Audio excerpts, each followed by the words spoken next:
салом сомиёни арҷманд. Фарҳангшиноси тоҷик Ҷонибек Асрориён мегӯяд ки имрӯзҳо кишвари Туркия бо мақсади ба меъёрҳои аврупоӣ худро мувофиқ ҷилва додан ба воситаи филмҳои бисёрсериягиашон «Озодӣ дар либос», «Муносибат» ва дигар оинҳои дар кишварҳои аврупоӣ роиҷ бударо намоиш медиҳад ва аз тарафи дигар ҳадаф аз таҳияи силсила филмҳояшон тарғиби либосу автомобилҳои ширкатҳои алоҳида мебошад ки имрӯзҳо таъсири онро дар пӯшишу рафтори мардуми тоҷик низ мушоҳида кардан мумкин аст. Ба қавли ин фарҳангшиноси тоҷик, мо дар ин филмҳо бозингарони онро бо либосҳои озоду аврупоӣ мебинем ки онҳо ба ин васила мехоҳанд лоиқ будани худро ба ҳайси узви кишварҳои Иттиҳоди Аврупо собит созанд. Ин дар ҳолест ки ин кишвар солҳост барои узвият дар ин иттиҳод кӯшиш мекунад. Ҷонибек Асрориён як сабаби асосии маҳбубият пайдо кардани силсила филмҳои туркиро дар Тоҷикистон аз холӣ будани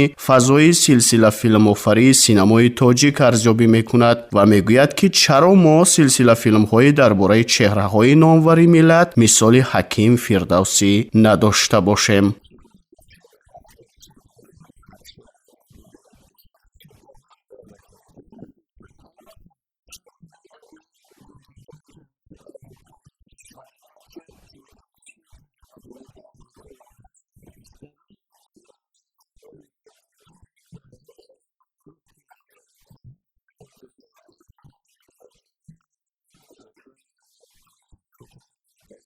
ҳунарманди театру синамои тоҷик Ортиқи Қодир ки дар дубляжи силсила филмҳои туркӣ фаъол аст, бархилофи ин андешаҳо мегӯяд ки силсила филмҳои мазкур ба ҳадде ба рафтору пӯшиши мардуми мо таъсири бад намерасонанд ки баъзе равшанфикрони мо меандешанд. Ба қавли ин ҳунарманди тоҷик, туркҳо аз ҷиҳати оину мазҳаб ба мо наздикӣ доранд ва тарҷумаву пешниҳоди филмҳояшон низ қариб таъсири баде ба мардуми мо намерасонанд.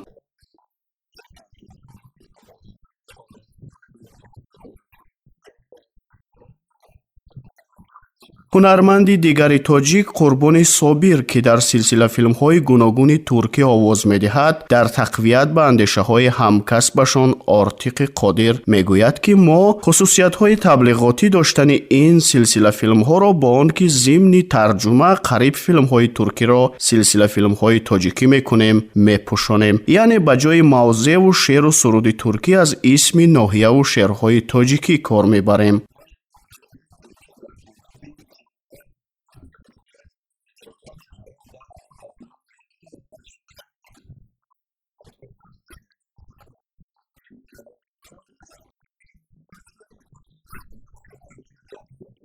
вале бархилофи ин андешаҳо Мавҷуда Давлатшоева, намояндаи Кумитаи забон ва истилоҳоти назди ҳукумати ҷумҳурии Тоҷикистон, ба кор бурдани номи ноҳияву баъзе мафҳумҳои тоҷикиро дар филмҳои туркӣ мувофиқи мақсад намедонад. ба андешаи эшон дар ин ҳолат ҳам ҳуқуқи муаллифӣ помол мешавад ва ҳам дар аксари ҳолатҳо меъёри забони адабии тоҷикӣ вайрон мегардад. Мавҷуда Давлатшоева мегӯяд ки дар баробари Кумитаи забон ва истилоҳот бояд дигар ниҳодҳои назоратгари тарҷума ва пешниҳоди филмҳо пеши роҳи вайрон шудани меъёри забони тоҷикиро бигиранд ва дар баробари ин баъзе филмҳоеро ки хусусияти зӯроварӣ доранд пеши фарзандонашон нагузоранд. баъзе масъалаҳое ҳаст ки фарз кардем агар филм аз давлати Туркия оварда шудагӣ бошад, баъзе маврид мешад мегӯяд ки ман туя ба дарвоз мебарам. Тарҷумонҳои мо ин масъалаи куҷо нигоҳ мекунанд? ин нозукиёи бениҳоят нозукӣ дорад ки ин мақомоти махсусе ҳаст ки бояд ина зер назорат.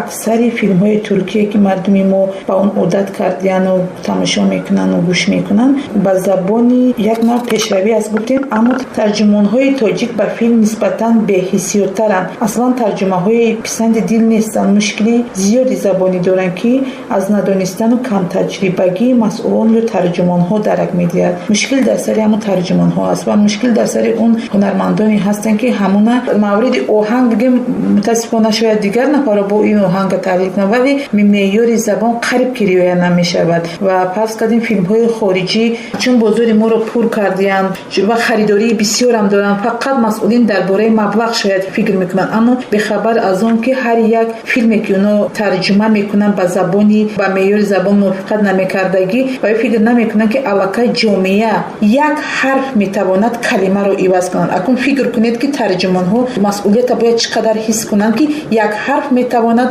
калимая тобиши калимая маънии калимая дигар кунад. унҷо сар то сар тарҷумонҳои мо новбаста аз оне ки оҳангу ба меъёр уна рости мо фикр мекунем ки масъулон сари ин масъала бениҳоят ҷиддӣ бояд муносибат кунанд, чунки ба забони давлатию ба забони модарӣ яъне ба забони тоҷикӣ эҳтиром гузоштанашам аз ҳамон тамошои филмҳо вобастагии сахт дорад. пеш аз оне ки филмҳоро харидорӣ мекунем, пеш аз оне ки ба фарзанд иҷозат медиҳем ки онҳоро тамошо кунанд, бояд мо худамон назорат кунем ки то куҷо ҳамаи насли моя тарбия карда метавонад. ҳама ҷиҳат воқеан ҳам пайдо гаштани шабакаҳои телевизионии ҷем дар моҳвора ва тавассути онҳо манзур шудани филмҳои хориҷӣ, махсусан силсила филмҳои туркӣ, бозори марказҳои таҳияву тарҷумаи филмҳои туркиро дар тоҷикистон касод кардааст. зеро бештар онҳое ки соҳиби моҳвора ҳастанд дигар аз нуқтаҳои фитафурӯшӣ силсила филмҳои туркиро харидорӣ намекунанд, вале ҳатто ҳамин филмҳое ки тавассути шабакаи ҷем пешниҳод мешавад на ҳамаашон ба меъёрҳои ахлоқи инсонӣ мувофиқанд. ҳатто ҳамин филмҳо боиси ба вуҷуд омадани бекорӣ миёни занони мо шуданд. дар соатҳои муайян зани тоҷик заруртарин корҳояшро як су мемонаду медавад ба назди оинаи нилгун ва дигар барои онҳо муҳим нест ки ба дасти кӯдакаш оби гарм мерезад ё дар хона меҳмон аст. ҳамон филм ба табу завқи меҳмонаш мувофиқ ҳаст ё нест. хулоса як олам ҳарфи дигар. метавонанд дар ҳамин замина кори мувофиқеро телевизионҳои миллии мо бикунанд, филмҳои хуби ахлоқиро гирифтаву баргардон созанд. шояд мардум аз тамошои шабакаҳои бегона канор раванд. бахтиёр раҳмониён будам бо шумо. сарфароз бошед.